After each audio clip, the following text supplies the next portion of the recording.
We are back. We are back. Africa, Europe, the US, UK, Ukraine. I'm not allowed to say that. Got the camera in front of me. So we're gonna go over NXT Takeover. Then later we're gonna go over Raw. I'm not gonna give you a full analysis when I finish with both of them. Like after I've done with NXT, do a full comparison. I'm gonna say right now, Takeover was obviously better than Raw. Royal Rumble.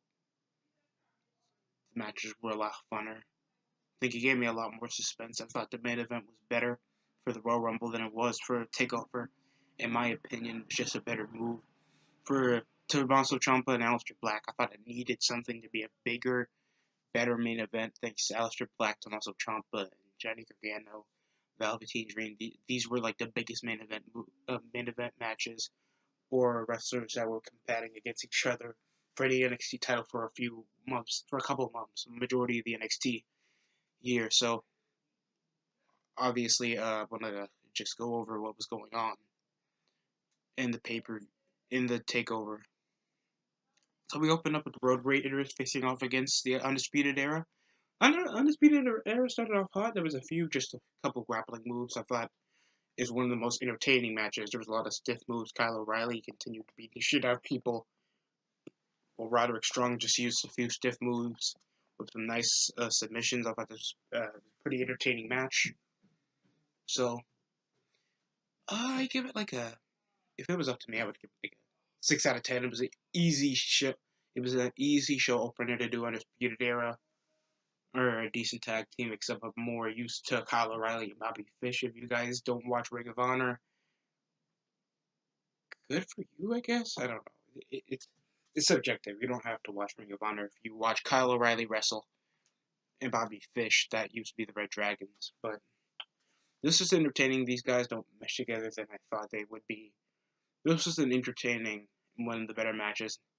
Next to later on, what I'm going to respect about this show, because it wasn't the best takeover. Matt Riddle versus Kassius Ohno. The first time they fought, Matt Riddle won easily. Then he won in a longer match because Cassius Ohno was acting like a cuck, and he could have just had Matt Riddle win twice. It was okay. It was an okay match. There was a few physical moves. Matt Riddle stepping on the foot, trying to use the bare feet to his advantage. Cassius Ohno just taking advantage of the bare feet. He bit on the fucking foot of Matt Riddle. Few big boots. Without Cassius Ohno, then it wasn't out. Then near fall after near fall. Then Matt Riddle with a chokehold to just beat Cassius Ohno by submission. By the time he was about to hit him for the fist bump, I think he slapped it out the way, then kicked him right in the face. Then, he beat the shit out of him with continuous elbows to the face until he tapped out. So that was a really interesting finish. For the entire match, it was It wasn't most entertaining, and I've seen / Chris Hero / Cassius Ohno wrestle, so it was just like I say about any other match. It was entertaining for Matt Riddle. I think he's gonna get a bit over with NXT fans. Almost anybody with a mediocre gimmick can get over with NXT. I'm not diminishing the intelligence. Just it's a developmental brand. It's for a small crowd. It's not for a big crowd like WWE. So that was an entertaining match. I thought Matt Riddle was pretty good. I think if he's with smaller competitors, he'll put up more fast-paced, more technical matches than when he does with Cassius Ohno, because Matt Riddle's shockingly strong. He can do suplexes. He can do German suplex, belly to belly. I think he did near Brainbuster, but it was an entertaining match at best. It wasn't the best match. This was not the best takeover I've watched, but it's better than. My opinion, I thought War Games was a bit predictable. I thought it was a weaker show, but it had some good matches. Next was the North American title with Johnny Gargano and Ricochet. Ricochet is incredibly athletic and shows Johnny Gargano. Johnny Gargano used the exposed concrete to take advantage. A few flips, flippity flip. That's Ricochet's entire repertoire when it comes to using an attack. I'm kidding. He had some good physical moves. 450. Springboard 450. Tries to use some super kicks. They started off the gate with always. That's always Ricochet's way of going with the match. Momentum-based wrestling, just fast, kip up, fast. Ricochet tries to impress people with his athleticism, but that's not how you just tell a story into a match. It's just not my brand of wrestling. I watched WWE for a long time, so obviously I want something more fucking entertaining than just Ricochet doing flips everywhere. Or else he could have stuff like that's gonna get him in 205 Live, not the main roster. If you get what I'm saying, it's gonna take more than just a few athletic flips, a few suplexes. Because okay, this was an incredible match. You're gonna replay this, but if that's what it takes to come to the main roster, then I want no part of Ricochet coming to WWE. If people don't understand what I'm saying, so this was a pretty fun match. Johnny Gargano is now the North American champion. It ended up with him just raising the title with Tommaso Ciampa, even though with Ciampa and Gargano's history.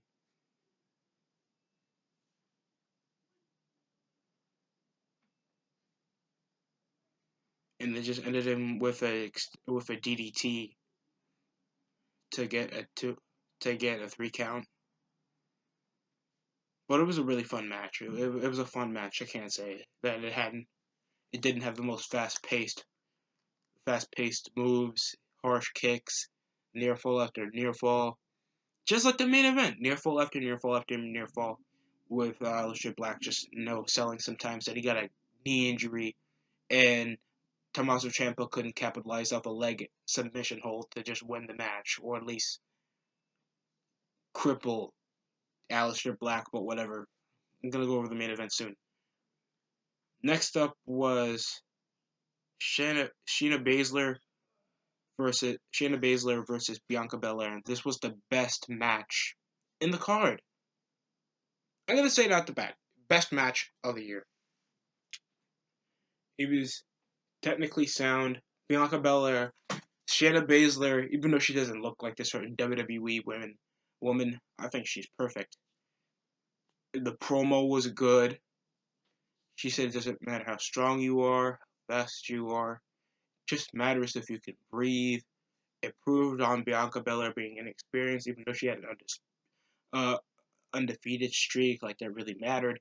When you're facing off against a champion, always calling her underrated in the match, having the fans really behind her each time they had her on those fucking disgusting arm breakers, arm bars, the way she was stretching out the arm. It was so graphic, and that's what I wanted women's wrestling to do. That's what Ronda Rousey did in their. That's what Sasha Banks did against Ronda Rousey in their women's title match. But beyond the point, at least it was a match that was well built. While they took months for build up. WWE, Sasha Banks and Ronda Rousey were like 4 weeks. Kind of gives you more excitement to watch a special than watch the pay per view for the Royal Rumble that barely had a longevity of having these women actually fight for a reason. But it was incredible. The fans were really behind her. Her getting up from that submission hold after taking all those destructive moves, we thought Bianca Belair wasn't going to even battle off Shayna Baszler's the two women Shayna Baszler associated with, and just everything behind her and Bianca Belair. And they showed the cut of Shayna Baszler when Bianca Belair hit her with her hair. It was just a really graphic match. It told a story. That's what I want to see in a match. That's what I want to see. That's suspense. That's how you show a championship match. That's what I wanted. That's what I wanted. I thought WWE lacked that. Thank you, Bianca Belair and Shayna Baszler, for something that I can remember. It was a really fun match.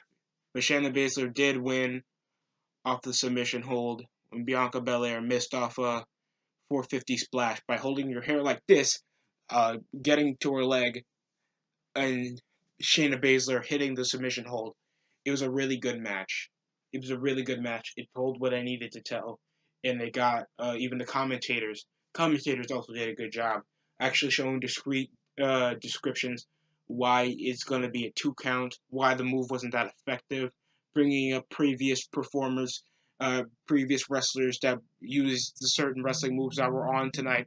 It was a really intelligent commentary, and it didn't have to be corny. It didn't have to plug anything. It was straight to the point. Called the match, and we're interested in the wrestlers. So it was good.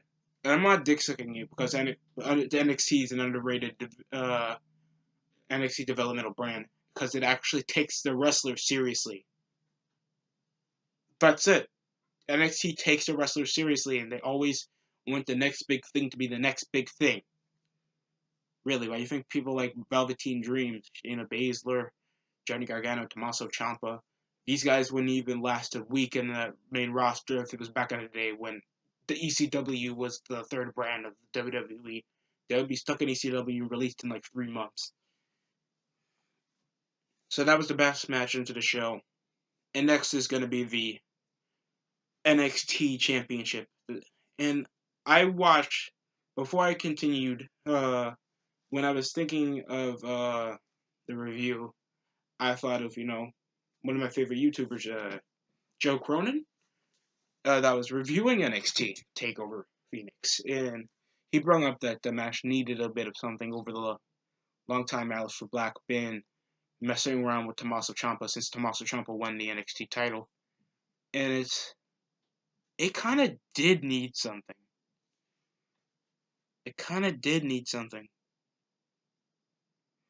It was just near fall after near fall, false finish over false finish. I thought of selling the leg for Alistair Black, yet his finisher is mainly legs and knee strikes. There was a running high knee off Alistair Black on Ciampa from the top rope, then another running high knee, then a spinning high knee, then a super kick. It's like, no, we saw a few forearms, but that was about it. Ciampa had an extended DDT, did the same thing Gargano did the last title match for the North American title, exposed the concrete. Like, it always plays a basic rule for this guy. He doesn't utilize the knee brace for a weapon. He doesn't bring a weapon. If they were trying to get freaking Gargano and Ciampa back together, thanks they were holding the titles and it looked like they were messing with each other again, why didn't you have Gargano just interfere and hit Alistair Black with the title and give Ciampa a weapon to use so he can regain this title if Alistair Black was too much for him?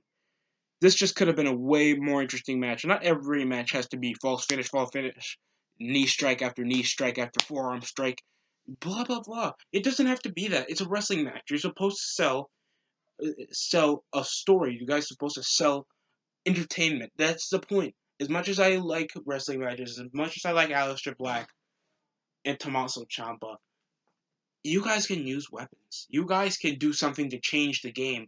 Not everything has to be blah, blah, blah, fair match, blah, blah, blah, fair match. You're a developmental brand. You're supposed to show a reason why Triple H should get you to the big stage. Not just a boring match, then to plug something called Sunday Night Main Event. A halftime main event.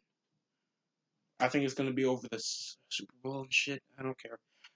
But either way, this could have been way more interesting of a match.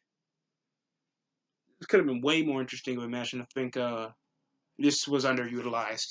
So it was a boring false finish match. And that was pretty much the show. Yeah, NXT makes their wrestling matches short and sweet. Velveteen Dream did come up to view the match. He did not have a match. They could have made it just a triple threat with Velveteen Dream, Alistair Black, and Tommaso Ciampa. And he wasn't. And I thought, oh, they weren't going to let him compete. That means he might be a surprise appearance in the Rumble. No, it was Johnny Gargano and Alistair Black that were NXT appearances in the Royal Rumble.